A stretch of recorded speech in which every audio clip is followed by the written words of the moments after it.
دن میں 5 ٹائم نماز پڑھنے کی اپنی عادت بنا لے، صرف یہ سوچ کر کے کہ ہو سکتا ہے یہ اذان تیری زندگی کی آخری اذان ہو سکتا ہے یہ نماز، یہ سجدہ تیری زندگی کا آخری سجدہ ہو سکتا ہے یہ رمضان آپ کی زندگی کا آخری رمضان ہو، شاید اگلی سحری آپ کی قسمت میں نہ ہو۔ کتنے لوگ تھے جو کہتے تھے ہم اگلے سال روزہ رکھیں گے، مگر اگلے سال کا رمضان آنے سے پہلے وہ اس دنیا فانی سے کوچ کر گئے۔ میرے بھائیوں، یہ وہ مہینہ ہے جس کے اندر اللہ روز پوچھتا ہے، یہ وہ مہینہ ہے جس کے اندر اللہ روز پوچھتا ہے کوئی مانگنے والا، ہے کوئی رونے والا، میں اس کے آنسوؤں کو قبول کروں، ہے کوئی اپنے گناہوں کا بوجھ اتارنے والا، جو اپنے گناہوں کا بوجھ اتارنا چاہتا ہو میں اس کے تمام گناہوں کو ماہ رمضان کا صدقہ بخش دوں۔ میرے بھائیوں، اگر آپ کی وجہ سے کوئی رو رہا ہے اور آپ روزہ رکھ کر بیٹھے ہیں، اگر آپ کی وجہ سے کوئی دکھوں میں مبتلا ہے، پوری رات کسی کو نیند نہیں آتی تمہاری وجہ سے، اور آپ رمضان کے استقبال کے لیے کھڑے ہیں، افطار کے انتظار میں بیٹھے ہیں، تو میرے بھائیوں یاد رکھو، گناہوں میں سب سے بڑا گناہ کسی کا دل توڑنا ہے، گناہوں میں سب سے بڑا گناہ کسی کا دل توڑنا ہے، اور عبادت میں سب سے بڑی عبادت کسی کے ٹوٹے ہوئے دل کو جوڑنا ہے۔ ایسے گناہ مت کرو جو تمہاری عبادت کو کھا جائیں، کیونکہ کسی کا دل توڑنے والا جو گناہ ہے نا، وہ نیکیوں کو اس طرح کھاتا ہے جس طرح آگ لکڑیوں کو کھاتی ہے۔ کسی کو دکھ دے کر، کسی کو درد دے کر، کسی کی عزت والی پگڑی خاک میں ملا کے تجھے کیا لگتا ہے کہ تو ساری زندگی ایسے ہی مسکراتا رہے گا؟ نہ بندے نہ، بس وقت کے الٹنے کی دیر ہے، تیری باری بھی دور نہیں ہے، کیونکہ زندگی کے کسی نہ کسی موڑ پہ اپنا کیا آخر بھگتنا ہی پڑتا ہے صاحب۔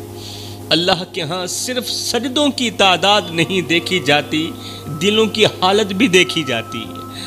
اگر تم واقعی چاہتے ہو کہ تمہارا روزہ آسمان تک پہنچے تو سب سے پہلے اس دل تک پہنچو جسے تم نے ایک بار نہیں بار بار توڑا ہے، اس کے آنسو پونچھو، اس سے معافی طلب کرو، کیونکہ جس دن میزان قائم ہوگا اس دن ٹوٹے دلوں کا حساب سب سے پہلے لیا جائے گا۔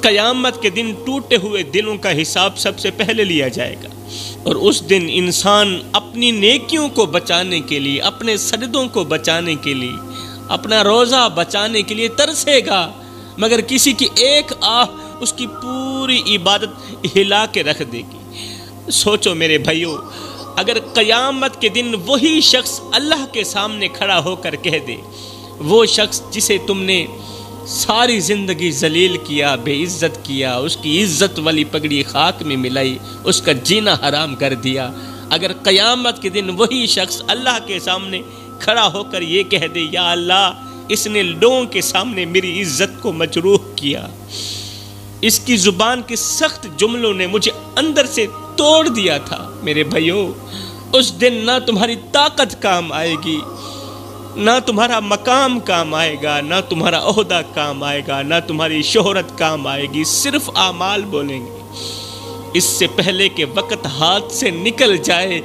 اپنی رویوں کو بدلو، اپنی زبان کو نرم کرو، کیونکہ اللہ کے نزدیک وہ دل زیادہ قیمتی ہے جسے تم نے ایک بار پھر سے جوڑ دیا ہے، وہ دل زیادہ قیمتی ہے جو بس اللہ کے حضور روتا ہے، جب بھی روتا ہے اللہ کے ہاں روتا ہے، جب بھی فریاد پیش کرتا ہے اللہ کو فریاد پیش کرتا ہے۔ دنیا میں جو بے سہارا ہے وہ دل اللہ کے ہاں سب سے زیادہ قریب ہے۔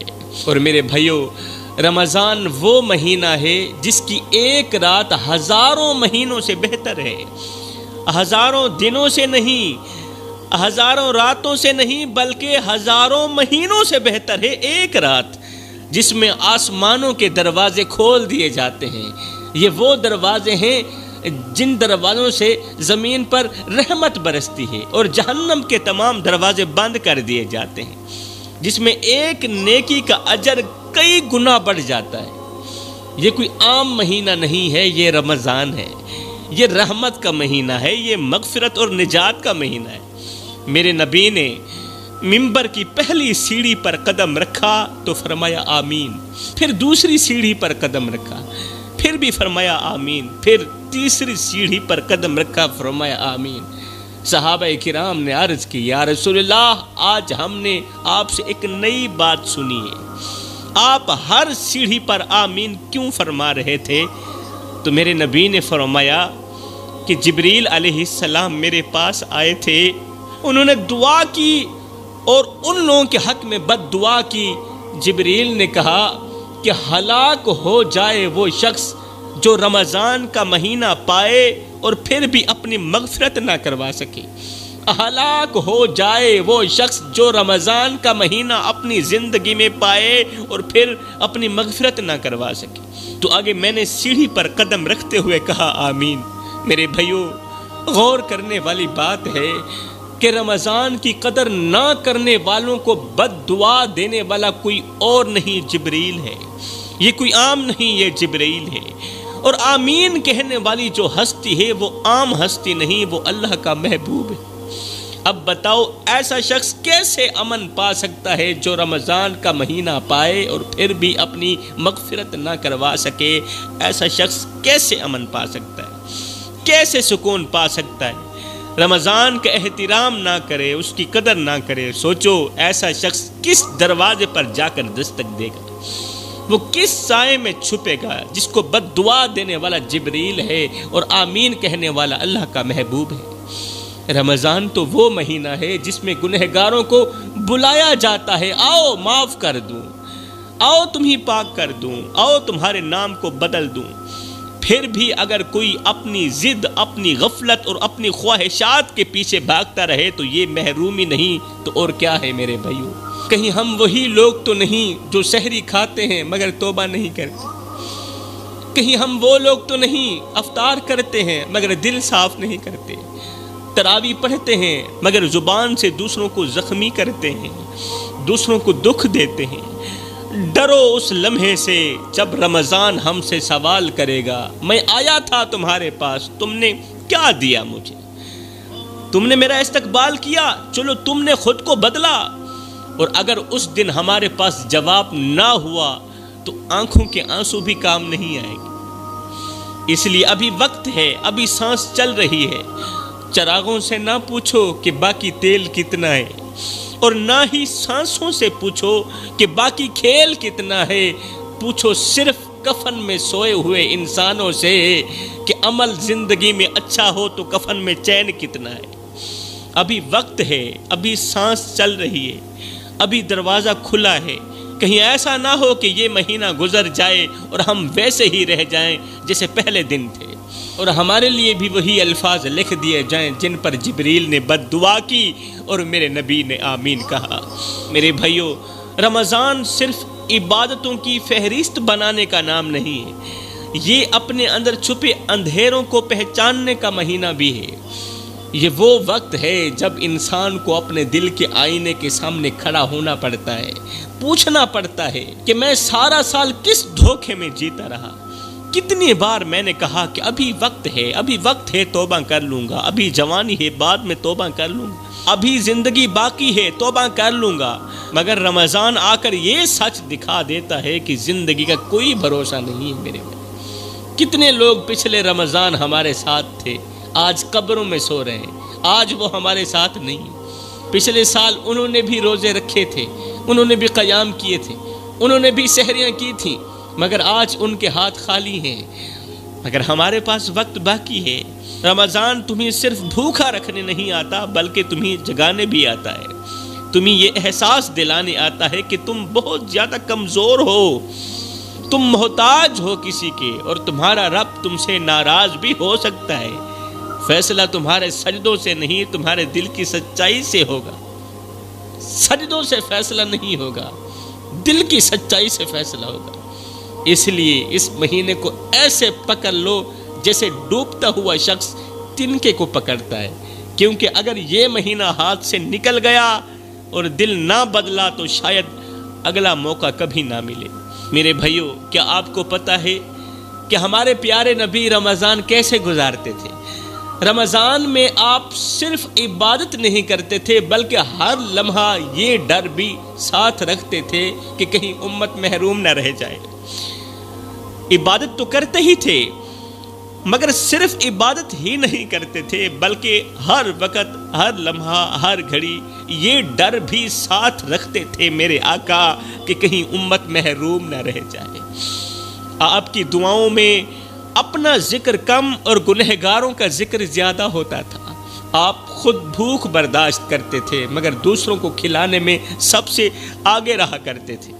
میرے نبی کی سخاوت رمضان میں اور زیادہ تیز ہو جایا کرتی تھی، جیسے دل میں یہ خوف ہو کہ شاید یہ رمضان میری زندگی کا آخری رمضان ہے، آخری موقع ہے رونے کا، آخری موقع ہے اپنے رب کو راضی کرنے کا۔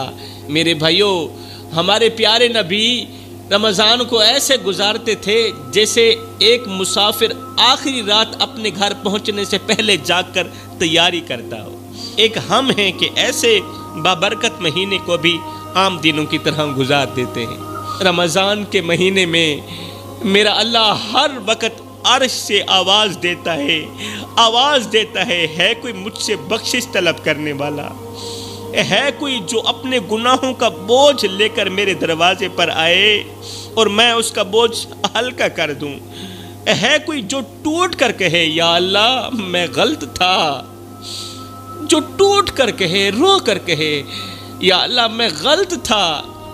میرے بھائیوں، ذرا سوچو، رب خود بلا رہا ہے، خود کہہ رہا ہے مانگ لو، اور ہم ہیں کہ اس وقت یا تو سو رہے ہوتے ہیں یا پھر فضول باتوں میں لگے ہوئے ہوتے ہیں۔ سحری کا وقت ہوتا ہے، زمین پر خاموشی ہوتی ہے مگر آسمان پر اعلان ہو رہا ہوتا ہے کہ آج جس نے مانگ لیا وہ خالی نہیں جائے گا۔ افطار سے پہلے کا وہ لمحہ جب پیاس اپنے عروج پر ہوتی ہے، اگر اس وقت دل سے ایک آہ نکل جائے نا تو تقدیر بدل سکتی ہے، ایک آہ تقدیر بدل سکتی ہے۔ میرے بھائیوں، یہ وہ مہینہ ہے جس میں ایک سچا آنسو سالوں کے گناہ دھو دیتا ہے، ایک سجدہ انسان کو کہاں سے کہاں پہنچا دیتا ہے۔ لیکن شرط یہ ہے کہ دل زندہ ہو، دل نرم ہو، صرف ہونٹ نہ ہلے بلکہ روح ہلے۔ اس لیے میں کہتا ہوں رمضان کو بس گزارو مت، اسے پکڑ لو، اسے جکڑ لو۔ اگر اس بار بھی نہ جاگے تو پھر نہ کہنا کہ ہمیں موقع نہیں ملا۔ ایک بات بتاؤں، رمضان صرف یہ نہیں کہ تم نے سحری کر لی، افطار کر لیا اور سمجھ لیا کہ کام مکمل ہو گیا۔ نہیں میرے بھائی، رمضان تمہیں دیکھ رہا ہوتا ہے، تمہارا دل دیکھ رہا ہوتا ہے، تمہاری نیت دیکھ رہا ہوتا ہے۔ تم دن بھر بھوکے رہ کر بھی اگر زبان سے کسی کو زخمی کر دو تو سوچو تم نے کیا پایا۔ پورا دن بھوکے رہے، نماز پڑھی، پھر بھی اگر کسی کے دل کو تم زخمی کر دیتے ہو تو ایک بار سوچو تو صحیح، تم نے پایا ہی کیا ہے؟ کیا تمہاری بھوک اللہ کے ہاں قبول ہوگی؟ تم تراویح پڑھ کر آؤ اور گھر آ کر کسی پر غصہ نکال دو، بیوی کو دکھ دو، بیوی کو درد دو، بچوں پر غصہ کرو، تو یہ کون سا رمضان ہے بھائی؟ اصل رمضان یہ ہے، اصل روزہ یہ ہے کہ تمہاری آنکھ بدل جائے، تمہارا لہجہ بدل جائے، تمہارا رویہ بدل جائے، تم پہلے جیسے نہ رہو۔ رمضان امتحان بھی ہے، صرف پیٹ کا نہیں، دل کا امتحان ہے، نفس کا امتحان ہے۔ تم نے کبھی غور کیا کہ بھوک کیوں رکھی جاتی؟ تاکہ تمہیں احساس ہو، تاکہ تم جھکو، تم ٹوٹو، اور جب بندہ ٹوٹ جاتا ہے نا تو وہی لمحہ اس کی اصل طاقت بن جاتا ہے۔ سیدنا علی المرتضیٰ شیر خدا کرم اللہ وجہ الکریم سے پوچھا گیا کہ جب انسان کی زندگی میں زوال آنے لگتا ہے تو کون سی علامات ظاہر ہونے لگتی ہیں؟ جب انسان کی زندگی میں اندھیرا آنے لگتا ہے، جب انسان کی زندگی میں برا وقت آنے لگتا ہے تو کون سی علامات ظاہر ہونے لگتی ہیں؟ انسان کو کیسے پتہ چلتا ہے کہ اس کی زندگی میں آنے والا وقت اس کے لیے تباہی لانے والا ہے؟ تو حضرت سیدنا علی المرتضیٰ شیر خدا کرم اللہ وجہ الکریم نے فرمایا جب 3 علامات ظاہر ہونے لگیں تو جان لینا کہ تمہاری زندگی میں بہت بڑی تباہی آنے والی ہے۔ جب 3 علامات ظاہر ہونے لگیں تو جان لینا تمہاری زندگی میں تباہی آنے والی ہے، زندگی میں زوال شروع ہونے والا ہے، تمہاری بربادی شروع ہونے والی ہے۔ پوچھا گیا حضرت بتائیں نا وہ کون سی 3 علامات ہیں، وہ کون سی 3 علامات ہیں؟ حضرت سیدنا علی المرتضیٰ شیر خدا کرم اللہ وجہ الکریم نے فرمایا پہلی علامت جب انسان کو اپنے کرتوت نظر آنا بند ہو جائیں، جب وہ برائی کو برائی سمجھنا چھوڑ دے، جب دل اس قدر سیاہ ہو جائے، کالا ہو جائے کہ غلط کام کرتے ہوئے بھی شرمندگی محسوس نہ ہو، فرمایا یہ وہ لمحہ ہوتا ہے جب انسان ہنستے ہنستے تباہی کی طرف بڑھ رہا ہوتا ہے اور اسے خبر بھی نہیں ہوتی۔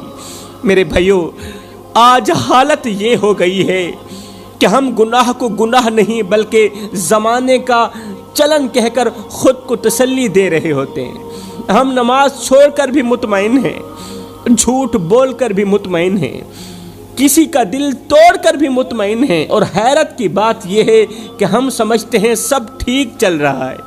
میرے بھائیوں، جب لوگوں کے سامنے گناہ کرنے میں، اللہ کی نافرمانی کرنے میں شرم نہ آئے تو یہ زوال کی پہلی علامت ہے۔ جب گھر بڑا ہو جائے مگر دل تنگ ہو جائے تو سمجھ لو معاملہ ٹھیک نہیں چل رہا۔ حضرت سیدنا علی المرتضیٰ شیر خدا کرم اللہ وجہ الکریم سے پوچھا گیا حضرت انسان کی زندگی میں زوال آنے کی دوسری علامت کون سی ہے؟ تو حضرت سیدنا علی المرتضیٰ شیر خدا کرم اللہ وجہ الکریم نے فرمایا دوسری علامت ہے باپ اور استاد کی نصیحت سے نفرت ہو جانا۔ زوال کی دوسری علامت باپ کی نصیحت سے نفرت ہو جانا، استاد کی نصیحت سے نفرت ہو جانا، پیر و مرشد کی نصیحت سے نفرت ہو جانا۔ فرمایا جب انسان کو سچ سن کر غصہ آنے لگے، جب کوئی اس کی اصلاح کرے تو وہ اسے اپنا دشمن سمجھنے لگے، اصلاح کرنے والے کو جب انسان اپنا دشمن سمجھنے لگے، اگر ایسا ہونے لگے تو سمجھ لو دل کی زمین بنجر ہو چکی ہے۔ یہ وہ حالت ہے جہاں انسان اپنی غلطیوں پر ڈٹ جاتا ہے۔ انسان کہتا ہے مجھے سب پتہ ہے، مجھے بتانے کی ضرورت نہیں، مجھے کسی کی بات کی ضرورت نہیں ہے، مجھے سب کچھ کا علم ہے، اور یہی غرور اس کے زوال کا آغاز بن جاتا ہے۔ وہ شخص جو شیشہ دیکھ کر اپنا چہرہ درست کرنے کے بجائے الٹا شیشہ ہی توڑ دے، وہ اپنی اصلاح کا دروازہ خود بند کر دیتا ہے، اور جب اصلاح کا دروازہ بند ہو جائے تو تباہی اندر داخل ہونے میں دیر نہیں لگاتی۔ پوچھا گیا حضرت انسان کی زندگی میں زوال لانے والی تیسری علامت کون سی ہے؟ انسان کو کیسے پتہ چلتا ہے کہ اس کی زندگی میں اب زوال آنے والا ہے، اس کی زندگی میں اب بربادی آنے والی ہے؟ حضرت سیدنا علی المرتضیٰ شیر خدا کرم اللہ وجہ الکریم نے فرمایا تیسری علامت ہے شکر کا ختم ہو جانا۔ جب انسان کے پاس نعمتیں ہوں مگر زبان پر شکایت ہو، جب گھر ہو مگر دل میں ناشکری ہو، جب رزق مل رہا ہو مگر اسے کم سمجھا جائے، اللہ کی طرف سے دیے گئے رزق کو کم سمجھا جائے، فرمایا جب ایسا ہونے لگے تو جان لو زوال دروازے پر آ چکا ہے، زوال دروازے پر کھڑا ہے۔ شکر دل کی وہ ڈھال ہے جو مصیبتوں کو بھی ہلکا کر دیتی ہے میرے بھائیوں، مگر جب یہ ڈھال ٹوٹ جائے تو چھوٹی سی تکلیف بھی پہاڑ لگنے لگتی ہے۔ انسان دوسروں کی پلیٹ دیکھتا ہے، اپنی نہیں دیکھتا، دوسروں کی گاڑی گنتا ہے، اپنی چھت بھول جاتا ہے، وہ ہر وقت یہ سوچتا رہتا ہے میرے پاس کیا نہیں ہے، انسان ہر وقت یہ سوچتا رہتا ہے کہ میرے پاس یہ بھی نہیں، میرے پاس وہ بھی نہیں، اور یہ نہیں سوچتا کہ میرے پاس کیا کیا ہے۔ جو نہیں ہے اس کے بارے میں سوچتا ہے، جو ہے اس کے بارے میں نہیں سوچتا۔ ناشکری دل کو اندھا کر دیتی ہے میرے بھائیوں۔ انسان کے پاس سب کچھ ہے مگر اس کی قدر نہیں، یہ ناشکری ہی ہے، اور ناشکری دل کو اندھا کر دیتی ہے۔ بہت سی نعمتیں سامنے پڑی ہوتی ہیں مگر انسان کو نظر ہی نہیں آتی۔ کیا اولاد نعمت نہیں ہے؟ کیا یہ چھت اللہ تعالیٰ کی طرف سے دی گئی نعمت نہیں ہے؟ ہم نے اس نعمت کا شکر ادا کیا، لیکن نہیں، نعمتیں سامنے پڑی ہوتی ہیں مگر انسان کو نظر نہیں آتی، انسان اندھا ہو جاتا ہے۔ نہ شکر انسان ہر وقت اندھا ہی رہتا ہے۔ اگر اس کے پاس بینائی ہوتی، اس کے پاس بصیرت ہوتی تو کیا وہ شکر گزاری نہ کرتا؟ میرے بھائیو، اللہ کسی کو دے کر آزماتا ہے اور کسی سے لے کر آزماتا ہے، اور بہت سے لوگ ایسے ہوتے ہیں جنہیں اللہ تعالیٰ عطا کرتا ہے واپس لیتا ہی نہیں۔ یہ وہ لوگ ہوتے ہیں جو ہر حال میں شکر گزار رہتے ہیں، جن کی زبان پر شکوہ نہیں بلکہ الحمدللہ ہوتا ہے، جو تنگی میں بھی رب کا ہاتھ تھامے رکھتے ہیں اور فراخی میں بھی سر جھکا کر چلتے ہیں۔ میرے بھائیو، آزمائش صرف چھن جانے کا نام نہیں، کبھی کبھی سب کچھ مل جانا بھی امتحان ہوتا ہے۔ اللہ تعالیٰ کبھی دے کر آزماتا ہے اور کبھی لے کر آزماتا ہے، کبھی کبھی سب کچھ مل جانا بھی امتحان ہوتا ہے۔ فرق صرف یہ ہے کہ کچھ لوگ نعمت پا کر بدل جاتے ہیں اور کچھ لوگ نعمت پا کر اور زیادہ جھک جاتے ہیں، اللہ کے قریب ہو جاتے ہیں۔ میرے نبی نے فرمایا، تم اللہ تعالیٰ کے دیے گئے تھوڑے رزق پر راضی ہو جاؤ، اللہ تعالیٰ تمہاری تھوڑی عبادت پر راضی ہو جائے گا۔ میرے نبی کے اس فرمان میں کتنا گہرا راز چھپا ہے۔ جو بندہ تھوڑے پر قناعت کر لے اس کا دل امیر ہو جاتا ہے۔ جو کم میں خوش رہنا سیکھ لے، جو تھوڑے میں خوش رہنا سیکھ لے، وہ کبھی محروم نہیں رہتا۔ اللہ تعالیٰ اس تھوڑے کو زیادہ کر دیتا ہے، مگر جو زیادہ کی آگ میں جلتا رہے وہ سب کچھ پا کر بھی خالی رہتا ہے۔ میرے بھائیو، اس کے پاس دولت تو ہوتی ہے مگر سکون نہیں ہوتا، اس کے پاس پیسہ تو ہوتا ہے مگر سکون نہیں ہوتا۔ کتنے لوگ ہیں، کروڑوں پتی ہیں، لاکھوں پتی ہیں، مگر راتوں کی تنہائیوں میں اٹھ اٹھ کے نیند کی گولی کھاتے ہیں، نیند نہیں آتی، دل بے چین رہتا ہے، مال کے ہوتے ہوئے بھی راتوں کو کروٹیں بدلتی رہتی ہیں، نیند نہیں آتی۔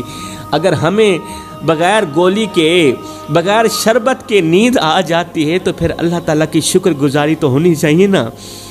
اصل دولت مال نہیں، دل کا سکون ہوتا ہے، اور یہ سکون اسی کو ملتا ہے جو شکایت چھوڑ کر شکر کو اپنا لیتا ہے، کیونکہ شکر نعمت کو باندھ کر رکھتا ہے، شکر نعمت کو باندھ کر رکھتا ہے، پیچھے نہیں جانے دیتا، اور نہ شکری نعمت کو بھگانے کی کوشش میں ہوتی ہے، نعمت کو بھگاتی رہتی ہے۔ فرمایا، تین چیزیں انسان کو ہر وقت پریشان رکھتی ہیں، انسان ان تین چیزوں کو لے کر اس قدر پریشانی میں چلا جاتا ہے کہ ڈپریشن کا مریض بن بیٹھتا ہے۔ فرمایا، اگر زندگی میں سکون چاہتے ہو تو ان تین چیزوں کو اپنے اندر مت آنے دینا، ورنہ بے سکون ہو جاؤ گے۔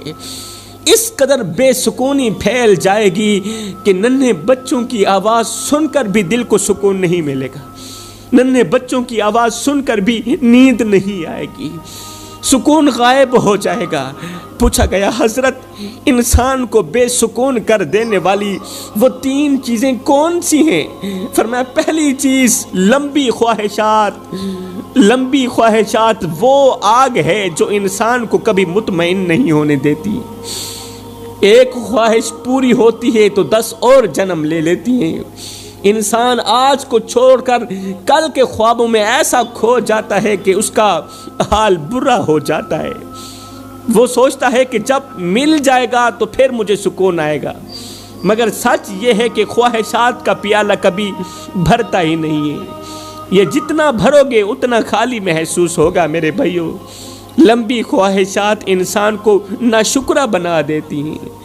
جو پاس ہے وہ کم لگنے لگتا ہے، جو نہیں ہے وہ سب کچھ نظر آنے لگتا ہے۔ یہ ہیں لمبی خواہشات کے نقصانات۔ لمبی خواہشات رکھنے والا شخص راتوں کو جاگ جاگ کر حساب لگاتا رہتا ہے، دوسروں سے اپنا موازنہ کرتا ہے، دل میں حسرتیں پالتا ہے، یہاں تک کہ وہ جیتا کم ہے اور سوچتا زیادہ ہے، اور اسی سوچ میں اپنی زندگی کی اصل خوشی کھو بیٹھتا ہے، زندگی کا سکون کھو بیٹھتا ہے۔ حضرت سیدنا علی المرتضیٰ شیر خدا کرم اللہ وجہ الکریم سے پوچھا گیا، حضرت انسان کو بے سکون کر دینے والی دوسری چیز کون سی ہے؟ فرمایا دوسری چیز ہے ماضی کی باتوں کو یاد رکھنا، ماضی کی باتوں کو ہر وقت یاد رکھتے رہنا۔ انسان گزرے ہوئے کل کو اپنے دل میں اس طرح محفوظ کر لیتا ہے جیسے وہی اس کی اصل زندگی ہو۔ وہ پرانی تلخیاں، پرانے دھوکے، پرانی ناکامیاں انسان بار بار دہراتا رہتا ہے۔ وہ بھول نہیں پاتا کس نے کیا کہا تھا، کس نے دل دکھایا تھا، کس نے خنجر مارا، کس نے ساتھ چھوڑا، اور یہی یادیں اس کے اندر ایک خاموش آگ جلا دیتی ہیں۔ ماضی کو نہ بھول پانا انسان کو اندر سے توڑ دیتا ہے۔ ایسا شخص دوسروں کو معاف نہیں کر پاتا، اور معافی کے بغیر دل کبھی ہلکا نہیں ہوتا، معافی کے بغیر دل کبھی ہلکا نہیں ہو سکتا۔ ایسا شخص رات کو بستر پر لیٹ کر پرانی باتیں دہراتا رہتا ہے، آنکھیں بند کرتا ہے مگر ذہن جاگتا رہتا ہے، آنکھیں سوئی ہوتی ہیں مگر ذہن جاگ رہا ہوتا ہے، اور یہی بے چینی اسے آہستہ آہستہ اندر سے کھا جاتی ہے، اندر سے کھوکھلا کر دیتی ہے، کیونکہ جو شخص گزرے ہوئے کل کو سینے سے لگائے رکھتا ہے وہ آج کی خوشیوں کو کبھی پوری طرح محسوس نہیں کر پاتا۔ پوچھا گیا، حضرت تیسری چیز کون سی ہے جو انسان کو ہر وقت پریشان رکھتی ہے؟ فرمایا تیسری چیز ہے بیوی کے ساتھ تلخ رویہ، بیوی کے ساتھ تلخ رویہ۔ باہر کی دنیا میں مسکراتا ہے مگر گھر کی دہلیز پار کرتے ہی چہرہ بدل جاتا ہے۔ انسان نہیں سمجھ پاتا کہ بیوی روٹی کے ساتھ ساتھ عزت بھی چاہتی ہے، وہ عزت کی بھی بھوکی ہے۔ جب ایک شوہر سب کے سامنے بیوی کی غلطی کو اچھالتا ہے تو دراصل وہ اپنے ہی گھر کی بنیادوں میں دراڑ ڈال رہا ہوتا ہے۔ مرد سمجھتا ہے کہ وہ جیت رہا ہے، بیوی کے اوپر بوجھ ڈال کر، بیوی کے سامنے دبدبہ اختیار کر کے مرد سوچتا ہے کہ وہ جیت رہا ہے، مگر حقیقت میں بیوی اور بچوں کے سامنے بہادری دکھا کر وہ ہار رہا ہوتا ہے۔ ایسے گھر کے اندر بیوی ہر وقت روتی ہے، بچے ماں کو دیکھ کر روتے ہیں۔ جہاں بچے اور ماں ایک شخص کی تلخ رویے کی وجہ سے روتے ہوں وہاں رحمت کے فرشتے نہیں آتے۔ ارے ان بچوں کا کیا قصور، وہ تو معصوم دل لے کر اس دنیا میں آئے تھے۔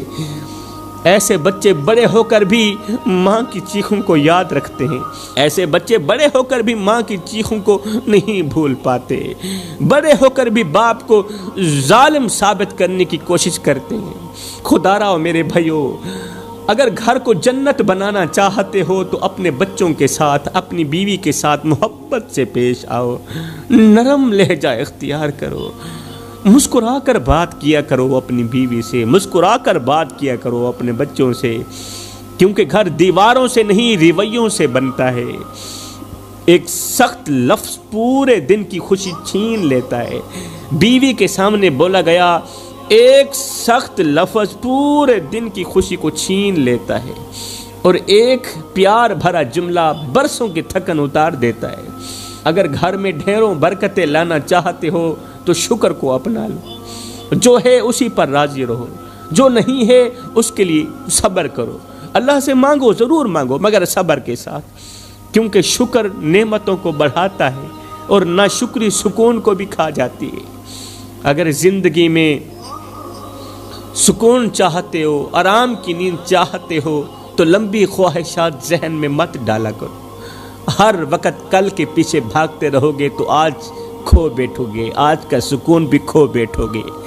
ماضی کو بھول جاؤ، پرانی تلخیوں کو دفن کر دو، دل کو ہلکا کرو، کیونکہ جو شخص ہر رات پرانے زخم تازہ کرتا ہے وہ کبھی چین سے نہیں سو پاتا۔ میرے بھائیو، سکون کسی بازار میں نہیں ملتا، یہ نرم رویے، شکر گزاری، دل اور صاف نیت کے اندر پیدا ہوتا ہے سکون۔ اور ہاں، جو شخص اپنے گھر میں محبت بوئے گا وہی سکون کا پھل کھائے گا، ورنہ بے سکون ہی رہو گے۔ میں دعا کرتا ہوں اللہ ہمارے گھروں کو سکون کا گہوارہ بنا دے۔ آمین ثم آمین، وما علینا الا البلاغ المبین۔